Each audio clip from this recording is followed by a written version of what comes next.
The FBI is responsible for more terrorism plots in the United States than any other organization. More than Al-Qaeda, more than Al-Shabaab, more than the Islamic State, more than all of them combined. This isn't likely how you think about the FBI. You probably think of FBI agents gunning down bad guys like John Dillinger or arresting corrupt politicians. After the 9/11 terrorist attacks, the FBI became less concerned with gangsters and crooked elected officials. The new target became terrorists, and the pursuit of terrorists has consumed the FBI. Every year, the Bureau spends $3.3 billion on domestic counterterrorism activities. Compare that to just $2.6 billion combined for organized crime, financial fraud, public corruption, and all other types of traditional criminal activity. I've spent years poring through the case files of terrorism prosecutions in the United States, and I've come to the conclusion that the FBI is much better at creating terrorists than it is at catching terrorists. In the 14 years since 9/11, you can count about 6 real terrorist attacks in the United States. These include the Boston Marathon bombings in 2013, as well as failed attacks, such as the time a man named Faisal Shahzad tried to deliver a car bomb to Times Square. In those same 14 years, the Bureau, however, has bragged about how it's foiled dozens of terrorism plots. In all, the FBI has arrested more than 175 people in aggressive undercover counterterrorism stings. These operations, which are usually led by an informant, provide the means and opportunity, and sometimes even the idea, for mentally ill and economically desperate people to become what we now term terrorists. After 9/11, the FBI was given an edict: never again. Never another attack on American soil. FBI agents were told to find terrorists before they strike. To do this, agents recruited a network of more than 15,000 informants nationwide, all looking for anyone who might be dangerous. An informant can earn $100,000 or more for every terrorism case they bring to the FBI.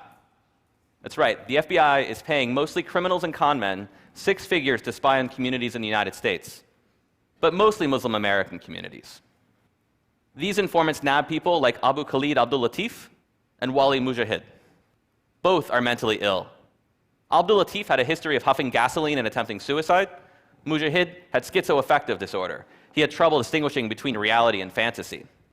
In 2012, the FBI arrested these 2 men for conspiring to attack a military recruiting station outside Seattle with weapons provided, of course, by the FBI.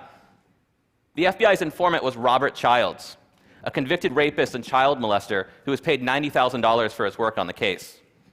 This isn't an outlier. In 2009, an FBI informant who had fled Pakistan on murder charges led 4 men in a plot to bomb synagogues in the Bronx.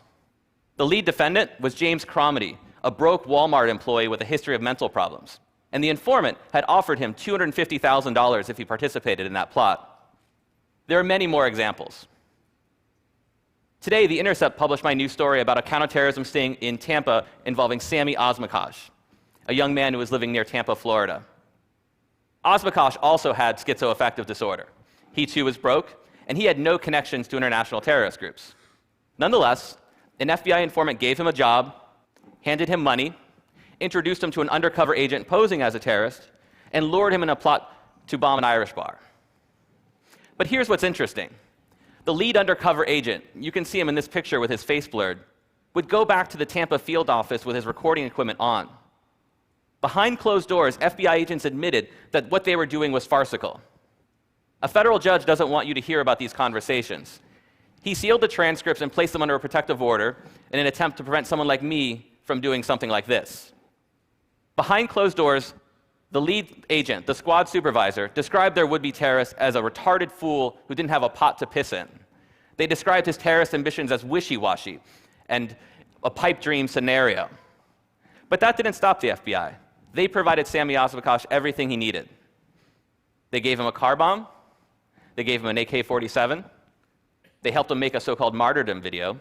And they even gave him money for a taxi cab so he could get to where they wanted him to go. As they were working the sting, the squad supervisor tells his agents he wanted a Hollywood ending. And he got a Hollywood ending. When Sami Osmakash attempted to deliver what he thought was a car bomb, he was arrested, convicted, and sentenced to 40 years in prison. Sami Osmakash isn't alone. He's one of more than 175 so-called terrorists for whom the FBI has created Hollywood endings.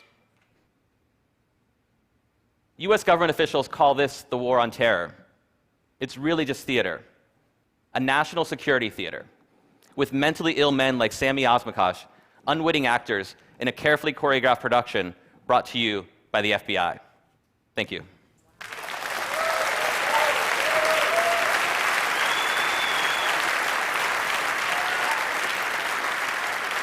So those are some pretty strong accusations, pretty strong charges. How can you back this up? So my research began in 2010 when I received a grant from the investigative reporting program at UC Berkeley. And a research assistant and I put together a database of all terrorism prosecutions at the time during the first decade after 9/11. And we used the court file to find out whether the defendants had any connections to international terrorist groups, whether an informant was used, and whether the informant played the role of an agent provocateur by providing the means and opportunity. And we submitted that to the FBI, and we asked them to respond to our database. If they had errors, if they believed there were any errors, we asked them to tell us what they were, and we go back and check, and they never challenged any of our findings.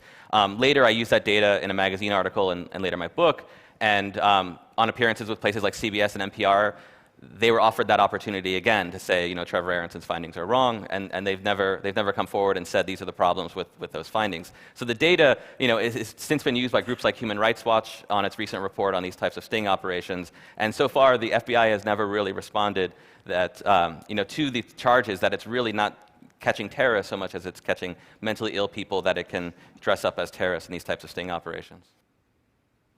So The Intercept is that new investigative journalism website that's co-founded by Glenn Greenwald. Tell us about your article and why there. Right, so The Intercept seemed to be the most logical place for this because my article is really leveraging the fact that a source had leaked to me transcripts of these private FBI conversations that a federal judge had sealed based on the government's claim that their release would irreparably damage the US government's law enforcement strategy. And so a place like The Intercept was set up to protect journalists and publish their work when they're dealing with very sensitive matters like this. And so my story in The Intercept, which is published today, tells the story of how Sami Osmakash was set up in this FBI sting and goes into much greater detail. I mean, and in this talk, I could only really highlight the things that they said, such as calling him a retarded fool. But it was much more elaborate. They went to great lengths to put money in Sami Osmakash's hands, which he then used to purchase weapons from the undercover agent. When he went to trial, the central piece of evidence was that he paid for these weapons, when in truth, these transcripts show how the FBI orchestrated someone who was essentially mentally ill and broke to get money to then pay for weapons that they could then charge him in a conspiracy for. So, one final question. Less than 10 days ago, the FBI arrested some potential ISIS suspects in Brooklyn, saying that they might be headed to Syria. And were those real, or are they examples of more of the same? Well, so far we only know what's come out in the court file, but they seem to suggest it's another example of the same. These type of sting operations have moved from kind of flavor to flavor. So initially it was Al-Qaeda plots, and now the Islamic State is the current flavor. What's worth noting about that case is that the 3 men that were charged only began the plot to move or to go to Syria after the introduction of the FBI informant, and in fact the FBI informant had helped them with the travel documents that they needed. In kind of a comical turn in that particular case, one of the defendant's mother had found out that he was interested in going to Syria and had hid his passport. So it's unclear that even if he showed up at the airport that he ever could have gone anywhere. And so yes, there are people who might be interested in joining the Islamic State in the United States, and those are people that the United States government should be looking at to see if they're interested in violence here. In this particular case, given the evidence that's so far come out, it does suggest that the FBI made it possible for these guys to move along in a plan to go to Syria when they were never close to that in the first place. Thanks a lot. That's Great. amazing. Thank you so much. Thank you.